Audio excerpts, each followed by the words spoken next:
Schalke. Oh, they've done it! Steven Gerrard, an instant hero! Can you believe it? Plenty attacking! No! The comeback is complete! A stunning second half from Schalke!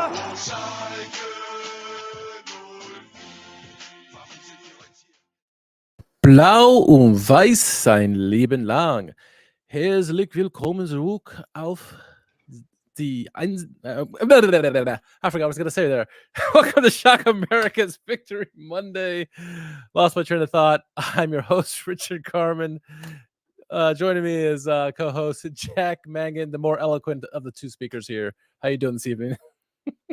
We'll see, I guess. Hopefully I can live up to that. But doing well. Victory Monday once again. Back-to-back wins for the first time this season. I'm sorry to say. Sad that hasn't happened yet. But after a defeat in his first match, he's now rattled off a couple in a row for us, at least in the Bundesliga. Obviously, there's the April Cal fixture midweek as well in English Schalke. But promising signs. Looking forward to talking about it. Yeah, absolutely. I was caught in like two minds. I was both thinking of what to say in English and in German, and I just completely went off the rails there. But it's been interesting. This is kind of maybe the new manager bump we were kind of hoping for, it seems like. We obviously have been lacking passion and fight for all season long, really. And then, obviously in the friendly against Heracles, good result, 4-1, right? But then first league game under Geraerts, and we lose 3-0 to Karlsruhe, and we're like, okay, well, maybe nothing's going to change this yet. But we saw a nice fight against Hannover, 3-2 win there. Went to the DP Pokal game on Wednesday, as you mentioned, the English Volca. Hey, we played the top team in the league, the undefeated team in the league, St. Pauli, and went to overtime against them, and we lost on really the one time of the game that we kind of lost concentration, and they took advantage of it. They went overtime there, and then this game here, we nice victory against our friends in Nuremberg, 2-1. It's a interesting game. The lineups in this one, you saw the lineup for Nuremberg, and you knew Flick was gonna be involved in the goals. This is what it is. Former Schalke players get involved in the score sheet. Luckily, there's two former Schalke players in the starting 11 for Nuremberg, him and Benjamin Geraerts. Luckily, only one of them scored, not both of them. If it's a single player, if it's a single former Schalke player, it's like a 50-50 chance. If you bump that to two, it is a 100% chance that somebody will score. So seeing Geraerts and Flick in the lineup together at the same time, you had to kind of emotionally prepare yourself for that. Yeah, and it was an interesting game. Good to see him not celebrating. That would have broke my heart if he was celebrating against us. But our lineup was interesting. Obviously, Ferriman, back three of Merkin, Kaminski, and Kalash. I'll get to Merkin in a second. Midfield 5 of Oyan, Drexler back in the starting 11 with Schallenberg, Tempelman, and Matriciani. And up top, Karaman and Lasman, Tarota, and a couple others not quite fit yet for the game. Same thing with Brunner in the defense. Merkin inserted into the back lineup, and I think both you and I, certainly myself, I always picture Merkin as more of a winger, an attacking winger more than anything else. Not really a defender in my eyes. The times I've seen him play defense this year under Rice, it's just not been any good. It's been worse than Thomas Oyan, who's okay as a defender. But he in the starting 11, at least in this game, I thought he was pretty okay. I think obviously set up the first goal, but thoughts on the starting 11 and Merkin as a defender? Yeah, I think he has been okay. And he played that position last week too, as well. And I don't know. I think he's done admirably. I'm not necessarily convinced yet that's like the ideal long-term situation if you're going to continue to play this kind of shape, is to have a guy like him in that role. But at the same time, if the results are there, the performances are there, there's no reason to really change it. He obviously has a little bit of ability on the ball as well, to kind of dribble at people, maybe break a wide defense, and then play a pass. We saw some good long ball playing from him as well, which is usually kind of the Kaminski specialty. With Kaminski central, he's not playing those as much, but Merkin filling into that role, and that was important too. So it's been an interesting wrinkle, but I'm not opposed to it necessarily. Yeah, it's interesting because we already have, as you mentioned, Kaminski, who can play those long balls, and now you add Merkin, who has shown that as well. And so now we have two guys back there who kind of kickstart the offense from the back there. One guy who maybe won't be in the starting 11 for much longer, just because of curious substitution. I'm talking about Henny Matriciani. Again, had a yellow card early in the game, had some, iffy plays. He was involved. Well, I guess he wasn't involved in the goal, but he would be taken out at halftime for Kabadai when we're up 1-0 at that point. So you're like, what's going on here? So Geraerts, I think, from the first friendly where he did really bad, give away the lone goal there, and for the last couple weeks here, he's really had a lot of mistakes that maybe I'm overreacting to this, and you can tell me if I am, but I think maybe Geraerts is starting to see like these glaring errors that, they're errors once in a while, but they're costly errors that end up leading to goals for the opposition. I mean, do you think his position in the starting 11 is possibly in jeopardy here, or you think I'm just maybe overreacting about how? It's more often than not a mixed bag with Matriciani. He's had several performances, over time that have been like really actually legitimately great performances where he's kind of had not put a foot wrong. But usually there's a few good moments and a few kind of suspect moments. I think these past couple performances from Matriciani have been closer to the bad end of what he's capable of. I think, right off the bat, again, in the first 10 minutes, which was sort of a back and forth first 10 minutes, but you saw some of the best success that Nuremberg was having was getting around Matriciani on the right side of our defense, getting in behind that way and then, opening up those kind of cutbacks and stuff to the center of the box and whatnot. So he's definitely been taken advantage of, I think at times. And if Brunner is able to return to fitness, I would anticipate that he'd probably supplant Matriciani in the starting lineup at that sort of wing back position. Yeah, and I kind of thought about it. And I was like wondering, like, well, maybe Brunner. I think on the Discord we were chatting about this, where if Brunner does come back, he could play in the back three technically, but he probably is better served on the wing because who else do you put there? Kabadai, but you kind of need someone who has the capabilities of helping out defensively, and Kabadai doesn't really have that. He's purely offensive. Owian at least can come back and help out as he's played left back before. Geraerts seems fairly positive about Kalish as well so far, so I don't know if he'd be looking necessarily to throw Brunner into that back three. I think he'd probably more likely, partner him with that right wing, and then, RCP Kalish on the right side. Yeah, no, I agree about that. In this game, we see obviously the reinsertion of Drexler, and it's interesting how this game started off. I think the first half really was, pretty even. I think ultimately, maybe Nuremberg had a little bit more possession, but I think we had the better of the chances in that first half. We saw a play. Just before the goal happened, there was a play we came down and nearly had scored. I don't remember now off the top of my head, but we saw Merkin, who we were talking about, kind of unlocking a play in the 36 minutes, something like that. Over the top, Karaman reads it really well, out muscles his defender, gets the ball, nice touch to, keep control of it. And then, Drexler, what we've seen so many times in the past, he finds himself in a nice open area, in between the defenders. Karaman heads up, finds him, and puts it a emphatic finish there, from close range. And 1-0 like that. Good to see Drexler come back and get a goal like that. But I think, that play was really because Merkin with that great pass over the top, and then Karaman to kind of like corral it and then find the open man on that play is a well done goal, I thought. Yeah, I think I saw some comments from Merkin that were saying that he, kind of knew ahead of time that Nuremberg were actually kind of susceptible to those long balls, which we had spoken about. Interesting. But yeah, you saw him attempt those multiple times in the opening kind of exchanges. Lasma doing a nice job on multiple occasions, getting in behind. Didn't really have the end product today or in those early moments as well, for the most part. But what was, being dangerous, stretching the field a little bit and encouraging some of those. Ultimately, as you said, that one came down to Karaman. Great strength from him to kind of, fight off that defender. I think it was actually kind of a deceptively difficult finish too, because it wasn't one of the ones that was kind of like gently rolled out that you can kind of like, take a couple steady touch, and hit it in rhythm. It was kind of whipped towards the center of the box back to Drexler, and he had to really kind of sort his feet out. And it was, I could easily see him have like hit that off target by accident or something, given how kind of quickly it came to him in his body position, but did well to knock it into that right side of the goal, which the keeper was not occupying. And Drexler, not a good performance. I think, was he off the bench last week? Yeah. And like didn't look particularly good. So nice to see that, that didn't necessarily make maybe the manager had a different appraisal of his performance, but nice to see that didn't, it caused him to be kind of banished, and he was immediately considered for, starting lineup position. And overall did quite well. It was kind of funny. The opening moments, I hadn't taken a look at the lineup before the game started. And it was just kind of our out of ball shape at times where Yeah. one of the central midfielders would push up, and split the attacking 2-0.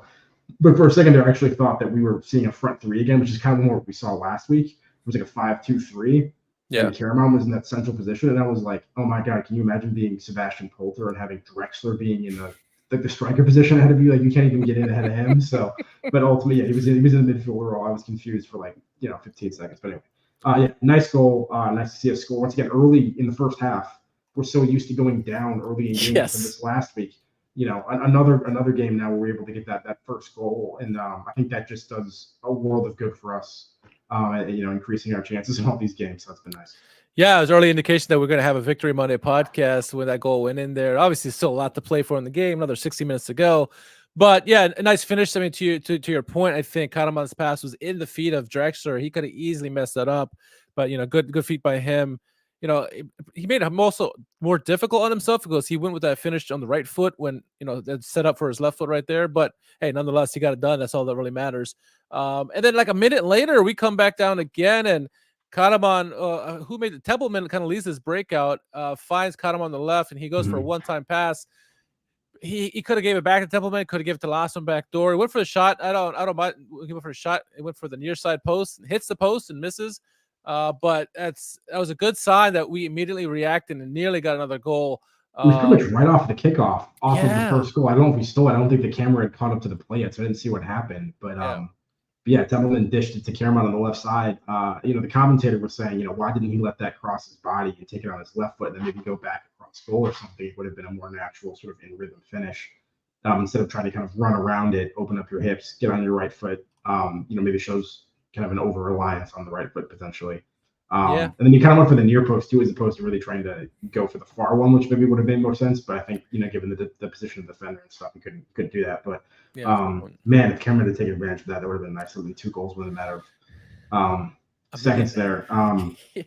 One thing I did want to mention, I didn't love the body language from Lasma after Drexler scored. And I think it's because Lasma was kind of thought he was open on the far post and didn't receive the pass from Karaman. I noticed that too. But yeah, and so he had his arms out, like why aren't you passing me the ball? And then kind of held it there for a second after the goal went in, and then just kind of stopped and sort of slowly started walking when all of his other teammates were jogging towards to celebrate. Yeah. And I don't think it's a huge deal. I mean, I think he was celebrating the winner, obviously, when he was on the bench at that point, or maybe he wasn't on. I forget. He'd been taken off at that point. Maybe he was on the entire 90 minutes. I thought he went off at some point, but after when he left, it doesn't matter. Anyway, I thought I saw him celebrating the winner. But just a little bit concerning because it was like he had gotten in a couple times before that and had not had the end product. It wasn't like he wasn't receiving the ball. Like he had gotten on the end of a couple chances early and just messed them up. So I don't know why he was giving people that kind of attitude. But anyway. Yeah. No, he would Poulter would come on for him later in the game. So that would be why he was on the bench later in the game. But we ended up going to halftime 1-0 at that point. I felt kind of good there. Like you said, we finally get a first goal. It's a nice welcome change for us over the last 2 games. We knew that we had to kind of regroup and get back into it. But shoot, man, this right off the kickoff the second half, it seems like Nuremberg immediately was starting attacking us. They went for some crazy ass shot that hit off one of our defenders. I forget who it was, and it fell perfectly right for Florian Flick, and he just takes a swipe at it, and it gets past Fairman. Could have Fairman done better? Probably, but I mean, opportunistic Florian Flick there, and doesn't celebrate on the goal. But as soon as he took that, as soon as he scored, it's like, of course, Flick's gonna score. It's like, man, that guy. And not even on the most clear-cut chance for Flick, like you said, sort of an acrobatic, kind of weird finish. I think it was between 2 Schalke defenders. I think there's a chance that maybe Fairman saw it a little bit late, and so didn't really quite get the movement over towards it. But didn't look great from his perspective. Seeing the whole thing kind of seemed in slow motion, I think, from Fairman's end. Might have wanted a better save there. But anyway, props to Flick. We always liked him. I think I thought he was a solid player. It's so nice to see that he's gone somewhere else where he can kind of carve out that consistent role and have some success. So good for him. But of course, scoring against us. I thought right out of the gate in the second half, Nuremberg were a lot better. I talked the first 10, 15 minutes, they seemed to be kind of exploiting once again, trying to get on the wings and get in behind Schalke. And then they stopped doing that for the remainder of the first half. They were just settling for these long shots constantly. They get towards the edge of the box, and then whoever was on the ball would just kind of take a step inside and fire a shot, and they were going all over the place. And then I feel like, to start the second half, they really started getting back to that more and we're kind of getting those overloads, numerical advantages on the wings, and breaking us down that way. It was not pretty, for the first little bit there. They really made it easy on Fairman in the first half, and then, like you said, they kind of got back to brass tacks in the second half. Shout out to Paul on Facebook, joining us from Florida. Good to see you. Long time no see, buddy. But yeah, after that goal, similar to us, within a minute or two, they come back again. Kaminsky with a horrible giveaway, very Matriciani-esque. Gives a breakaway to Nuremberg, and the attacker dances around. I don't know if it was Uzan or it was Geraerts. It was almost Geraerts. It was almost a double whammy for us, man. It was almost the second guy. Oh my gosh. But yeah, you dance around Fairman and going into an empty net, and luckily Kaminsky cleans up after his own mess and clears it off the goal line to keep it at 1-1 at that point. But it's like, oh my goodness. And then, like you said, there was a little bit of momentum there for Nuremberg for the first 10-15 minutes of the second half. And we started getting back into it. We had some timely substitutions. I thought, nice to see Kiki Top in there. Poulter came on at some point. Kabadai as well. Kabadai came on at halftime for Matriciani, which, I don't think there was an injury. We can look this up after fact and find out. But also we saw Latza as well. I thought that helped rejuvenate the team because it seemed like we were maybe a little tired at that point for some reason. That early into the second half. And it was a little bit back and forth. No Ouedraogo in this one because I think he had some exams in school. He would get injured. He picked up an injury at the training before the game and did not recover in time, and so he missed the game. But second half went on. It sounds like we're gonna let him go for beautiful Cup 32, and we're gonna lose it, which is not ideal for us. But yeah. But yeah, the second half was fairly even, I thought, for most of the game. It looked like it was all going to be about a draw. Both teams had some chances, but it just seemed like time was ticking. You're like, okay, this is going to be a draw. It's the two teams who are very friendly with each other. It's probably going to end up this way. And then we get a I forget who drew the foul that set up the free kick for Thomas Oyan in the 89th minute. But Thomas Oyan, as he's done all season long, puts in a dangerous play, a dangerous pass into the box, and usually you're looking for one of the big men to come in there and be involved in that, Kaminsky or Poulter or something like that. But the captain, Danny Latza, gets his header on it, gets it in the goal in the 89th minute with a minute to spare, scores the goal. I think we ended up having like 7 minutes of stoppage time, but man, good to see Danny Latza get a goal and us fighting in the game where it actually means something to us. So we get all 3 points. Huge play. Again, if a set piece, a Thomas Oyan free kick, and Latza putting it away. It was a great way to end that game, I thought. Yeah, obviously that's Oyan at his best is whipping in some of those balls, hit it hard, hit it with pace, a little bit of whip on it. All Danny Latza has to do really is redirect it. Fair play to him too. Not somebody who's always selected, somebody that we're critical of at times in terms of his performances. I heard Geraerts after the game basically say he likes Danny though because he's can play football, which is funny to say. You know what I mean? Like, yeah. Hopefully they all can. That's what they're doing for the sport. But like, you know what I mean? He's like, he can play the ball a little bit. He can, he do a little football. So maybe we'll see more of him if the manager kind of likes what he brought to the game. Yeah. It could be a guy, especially if we're not necessarily behind all the time. Could be a guy to bring in to kind of control things from like a pace perspective. Yeah. Anyway, but yeah, I thought later in the second half, that's when we kind of calmed down after they really had come out of the gates firing. Keke Top comes in. I thought he and Lasma did a better job sort of coming short, hold up play, showing for the ball, using their physicality, kind of extend some things. Agree. Started getting some more balls in behind too, winning a lot of corner kicks, which we hadn't done in the first half as much.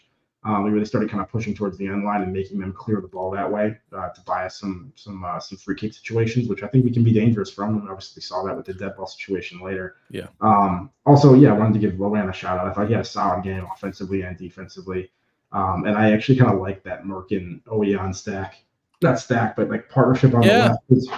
I agree. I think especially when you have a center back or somebody playing that sort of role like Merkin, who's a little bit rangier, that kind of helps protect Oyan a little bit when he wants to get forward. He doesn't have to sprint back the entire game and then his defense suffers for it. I think you have a little bit more protection, a little bit more flexibility for him when you have him partnered with a Merkin. So and then you have Merkins obviously has an ability to whip in some of those balls and play the long balls too. So I think the two of them are a nice pair over there.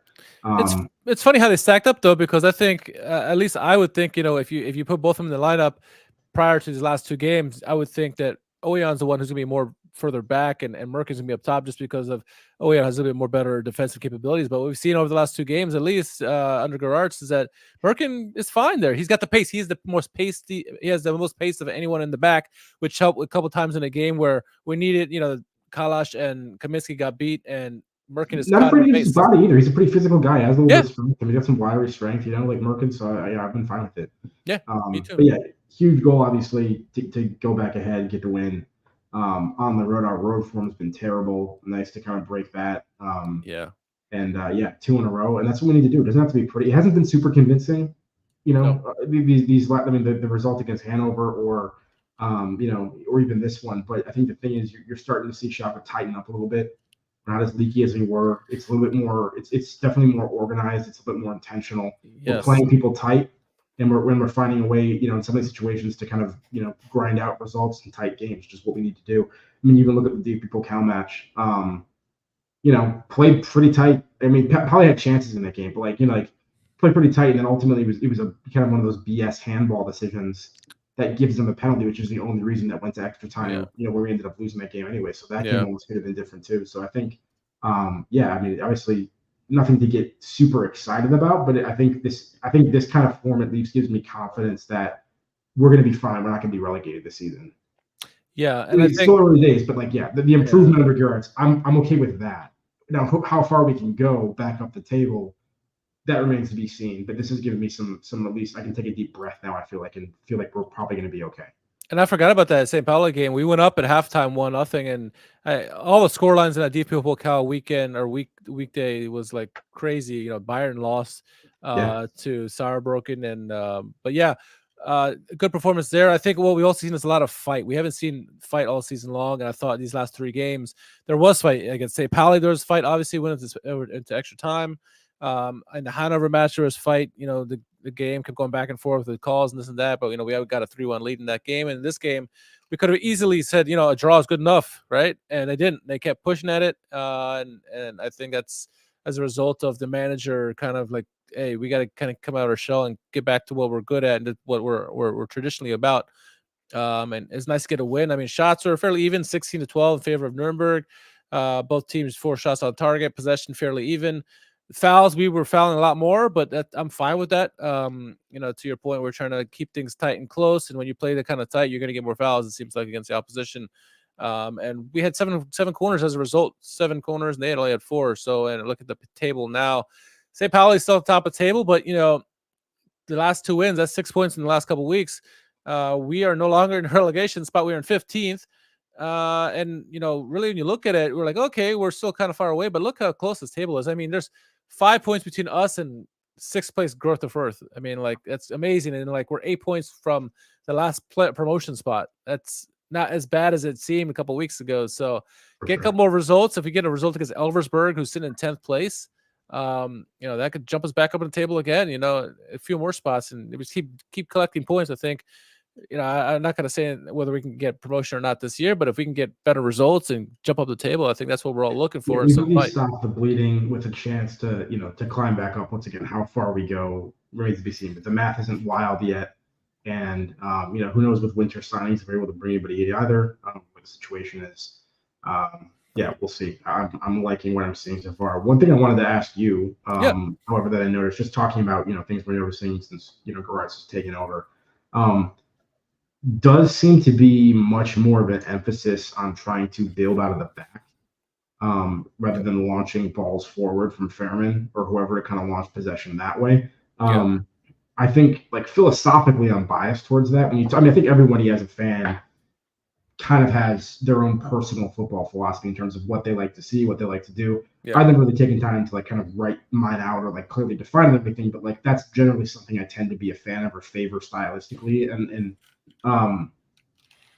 so I feel like I have a bias towards wanting Geraerts to do that and liking it when I see it. However, one of the things I think that calls into question potentially, if you are going to try to play that way and have the team build out the back that way, is there's going to be a little bit of, Schallenberg on the ball in trying to distribute stuff. Now, if that's like a 2017 Max Meyer in that, kind of holding midfield role, playing that way, I have no issue with that at all. I probably love that. Yeah. But I was interested in, your thoughts on whether or not you noticed that kind of change in emphasis, and also like how you thought Schallenberg did. If there's anybody else that you would potentially prefer back there, maybe Danny Latza once again doesn't have the physicality or the range or anything, can't really like do the defensive job. It's kind of an issue. Anyway, open floor. Yeah, I mean, Schallenberg, you want him in there just because his skill set at the moment. If you're looking on the bench, who could bring in there? I mean, really, the only other guy that I would want on the ball, and he's already in the starting 11, is Templeman. I'd like to see him drop back more. Now, that might take away from his presence on the offensive side, which lately in the last couple of weeks has been pretty obvious. But yeah, I think it's just an adjustment. I have noticed it, like as you said. What I've also noticed is that the center backs are not quite familiar on how to do it, even though we've done it for a while. It seems like not to this extent. Kaminsky came in a short pass and kind of gave a breakaway in the last game. Kalash has made some mistakes with his passing, where it was in the Pokal game, or I forget what game it was, where Kalash had a bad giveaway. Baumgartel's done it. Matriciani's done it now. So they're not used to this passing back to the goalkeeper. Yeah, they're uncomfortable for sure. Yeah, and so what we see is that they got to get used to it quickly, because you have to rely more on the defensive midfielder to help out with a Schallenberg. I think a guy like Templeman or maybe even a Drexler are better suited for something like that. But again, you don't want to take that away from their offensive output by bringing them in so deep. And Schallenberg really should fit there. But yeah, I don't know how that's going to work out with Geraerts. I'm sure he'll try to figure this out. But maybe it's involved, involving Oyan a little bit more. Oyan's pretty decent on the ball, so maybe they kind of have to rely on coming on the left side and then moving back centrally. I don't know, but yeah, I'm happy that we're going with this playing out of the back, because one of the things we've been griping on, and I know I have, is those long ball giveaways. We're just carelessly giving the ball away with those long balls, because Toronto's not good at getting the balls. Poulter's okay with it. Karaman and Lasso seem to be decent with it, but we always seem to just lose the ball. Anytime we kick it away, it's the other team gets the ball, and so the longer we can keep possession, the better chance for us, and better chance that they're not going to have the ball to score. So I'm obviously for it. You're not going to get as tired, offensively when you're chasing people around all the time. So if you can extend those possessions a little bit, even if you have trouble building that way, you know what I mean? Once you get like to the midfield line in the final third, but if you can kind of start that way, you extend the life of some of those, possessions in the early cycles at least. Maybe that helps out a little bit. But yeah, we'll have to see overall. Galaxy brain play, Matriciani at central defensive midfield when Bruno comes back in. Yeah, it could be. No, that's fine. I thought Schallenberg was okay. I think part of my frustration in this game was there were actually some decent runs that were made forward in front of us. Yeah. And I felt like so many different players, they cannot play through balls that are not in the air. Yes. Everything is sort of like curling little, like kind of like chip lofted balls that are not accurate. And like, can't anybody have, the technical ability to just kind of like whip these low on the ground passes, like with pace through, you know what I mean? Like, yeah, there's a number of opportunities. Laza made some nice runs that weren't rewarded in others. And that was kind of a frustrating piece to me too. And I noticed that in like build up sometimes we're building out the back when like he finally gets to Schallenberg and he does something. He played some of those, kind of the weird like curler forward balls that just didn't find anybody. So anyway. Yeah, hopefully we improve on that front at least. Like I said, I love the fight that we had against St. Pauli. I know people were complaining about the tactics. We're like, oh, we're just playing the park the bus mentality. But like, yeah, St. Pauli is at a different level with us at the moment, and we had to, counterattack their good offense. And I thought we did a really good job. We were opportunistic, got the goal early in that game, and it wasn't for that, the handball like you mentioned, we would have won that game. So before we talk about the Elversberg game, because that's the last game for the international break, do want to give some love to the Knappenschmiede. Some results that happened over the weekend. The Knappenschmiede, the U23s, they lost in their game 2-3 in the Regionalliga West. Lasoga and Muller had the goals. Lost that game. The other game was a U19s. There it is. U19s get Victoria Cohn 1-1 in that game. Jan had the equalizer in the 54th. But the game I watched the mini Revere Derby, the U17s against Dortmund. This is actually a pretty entertaining game. I thought, Dortmund, I think, was the highest scoring team in the league, and Schalke went toe-to-toe with them. Etsibasi, I'm very impressed by him as a striker. Number 9, very composed for his age and finishing, and also number 10, whose his name escapes me at the moment. Let's see if pull it up here. I guess it's Gashi. No, Oh, it didn't matter. Anyway, it was a good, entertaining game for U17s. Obviously, the crowd's very, very small, right? Mostly like the elder players they're watching, but it was an entertaining game. They scored in the very end of the game. There you go, 88th minute. It looked like it was gonna be a draw, but yeah, good performance. Nice to see a Rivier Derby. It's gonna be a while since we'll see the big boys playing the Rivier Derby, so I had to get it any way I could. So, but anyway. That's a quick shout out on the U23s, 19s, and 17s. Give the folks a little, Knappenschmiede pipeline update. What's the word on Itsubasi in terms of you think he gets a look at some point on the senior team this season?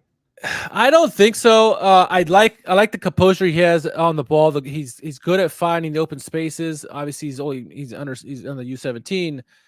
He's not like Ouedraogo when he, as a 17-year-old, he is phenomenal. He is right. That's why all the big teams are going after him at the moment.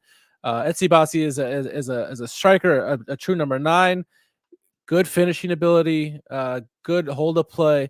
I don't know this year. This is more like a Kiki Top, who's going to be Sure. It's obviously the best chance to be in the starting 11, but maybe next year you're talking about, maybe, right? Maybe someone who can keep an eye on. We'll see. Maybe they want to keep him and grow him. But also the number 10, who is very shifty, very good vision. He and Etsibasi had this like good connection. So somebody keep an eye out for is number 10, and his name, like I said, his name escapes me at the moment. If someone knows in the chat, please drop it in there. But look out for number 10 and number 9 on the U17s. They can probably make some waves here in the near future, probably next couple of years. But certainly entertaining to see both of them. Oh, here he goes. Here's the lineup. Simon, that's what it is. Simon, Sayman for the U17. So that's his name. Him and Etsibasi. Keep those names on your radar. But yeah. Ones for the future. Ones for the future. Yeah, ones for the future. And then, speaking of future, looking ahead to this Friday lunchtime, difficult time, not on ESPN Plus, so it's going to be difficult for anyone in the States, probably Canada as well, to watch. But we play Elversberg. Elversberg, as I mentioned, are in 10th position at the moment. 18 points, 5 points ahead of us. We got to win. It's going to be huge for us to get 3 in a row and go to an international break on a high, which we much need, right? We need a much win, but it's going to be an interesting game. Elversberg got promoted this year from the Dritte Liga, and they've actually overperformed, honestly, because anytime a team gets promoted, you expect them to be like Osnabrück and struggle at the bottom of the league and work their way up. But no, not Elversberg. They've been getting some decent results so far this year, so it'll be a test. They lost to St. Pauli 2-0 this past weekend, so obviously they can play some defense, right? They're 1 under in terms of goal differential, 17 goals for, 18 against. So yeah, they're going to be tight. Seems like a very steady team, obviously mid-table, like you said, pretty even goal, defensive record. My boy Wahi, 5-year, 3 goals for them on loan from Stuttgart. Okay. When it comes to second division, obviously not a ton of players that I'm super familiar with, but that happens to be a random youngster that I've followed for a couple of years. So nice. Potentially a danger man for them up top to keep an eye on. Hopefully just danger adjacent, as Jacko says. Danger adjacent, that's what we're looking for. It's the Guido Bergstaller special, except when he scored bangers like he did this past weekend. Man, if you didn't see this Guido Bergstaller goal, go check it out on Twitter or wherever, YouTube. Wow. Unbelievable. Like, where was this when he played for Schalke? Takes it off like a wonderful looping ball, nice touch to settle it, and then just bangs it past the keeper. Keeper didn't even move. He's like, what the fuck was that? I mean, what a banger by Guido Bergstaller. And then he acts like he does this all the time. He's just like, yep, that's right. I did that. I mean, it's getting close to Christmas sweater season, so that's when Bergstaller comes out to play. So, that's true. That is true. Actually, I have my sweater out here somewhere. It's a little too hot right here in my October to like December is like the Bergstaller window. That's when it is. That's when his powers come into full force. He scored against Dortmund in that time frame when the 4-4 game, right? Anyway, yeah, okay. All right, that's it. Good update on the youngsters. Talk about the game. Obviously, got the game ahead coming up, and then international break. Anything else? I mean, we pretty much covered it all, I think, tonight. No big news that I saw. College basketball back tonight. Happy about that. I got to turn on my Jayhawks right now after this pod is over. Yeah, your Jayhawks beat my Sooners a couple weeks ago there. So, you got football team again. Yeah. All right, cool. Where can our followers find you on social media? At JMMangan, JMMANGAN on Twitter. There it is. You can follow me at R_KHARMAN. More importantly, follow us at Schalke America anywhere across social media, Twitter, Facebook, especially on YouTube. If you're on YouTube, subscribe, leave a comment. It would be much appreciated. Head over to schalkeamerica.com. I try to provide some content there. But most of our content seems to be out of Instagram and Twitter, so check us out there for sure. Yeah, that's it. Let's get another dub this Friday and head into the international break on a high. We'll see. We got to do some good things. Got to be disciplined as we have been the last 2-3 games. So we'll see how that works out. But yeah, let's see. And look out to the boys. We need to get back up that table there. So 3 victory Mondays in a row. Let's make it happen. Let's do it. All right. For Jack, I'm Richard. We'll catch you soon. Look out.